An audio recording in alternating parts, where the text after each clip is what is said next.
ka bainong jong jing penlut por hak ban pulekot kade ke jing yo ya ke jing nang jing stan bat ke buram bat kata ke jing nang jing stat bat ke buram onom dan mano bala ban kini no ya ka habaki beriu ki ban jit ya ke jing pule kum ke jing sultanan ka ba mi nang ta kade ke jing stat bat ke jing pro jepeng ya gane lala ban sakhi hak arpu pratrik urempang arajar arpun reu hak bau Dr. David Lengdo Nongiohpdiang saja ke wipat ke Kyrdan Doctorate kani ke Kyrdan ganam ke bau Dr. David Lengdo Nongiohpdiang hak arpu pratrik urempang arajar arpun reu kade ke Doctor of Philosophy PhD thesis yakni ke Kyrdan Doctor of Philosophy Dr. David Lengdo Nongiohpdiang na ka International Institute of Church Management Chennai laban kedok kendian bau Dr. David Lengdo Nongiohpdiang yakni ke Kyrdan Doctorate hagasin ke balai kamen shwa Dr. David Lengdo Ulayo ya ke Kyrdan PhD Political Science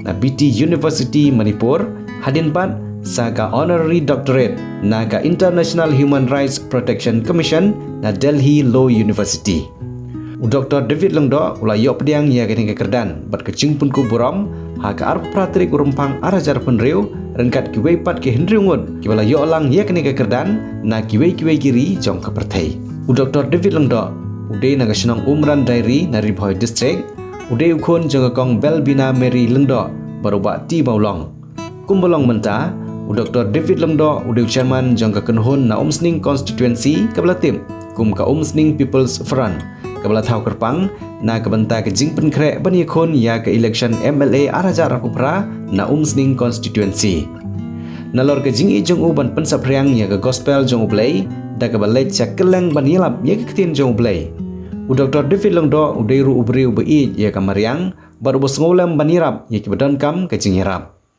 hagan ke stem arajar upra ula Nongpynkhreh ilade bani khon ya ke Elekshon MLA na Umsning constituency da ke jing angnot ban penrung ke jing sontu syeki pai ba ka than ya ke jing don kam ban I ya ke san hima sima da ke bapan long kam khayi ya ke senjar ke khadar.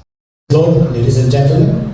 Thank you so much I thank you Lord for giving me this opportunity. It is an honor to be here and to come and receive the degree.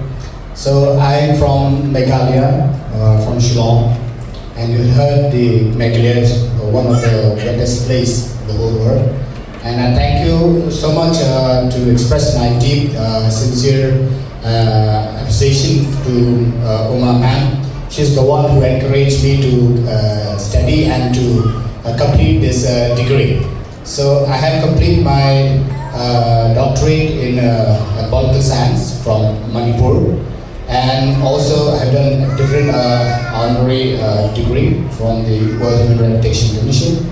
And I stand here not because of me, because of her, Uma ma'am, because I am supposed to give up this complete of this PhD in biblical studies, but ma'am used to push me and said you better to complete it, and she is the one who pushed me the day till day. And thank you Dr.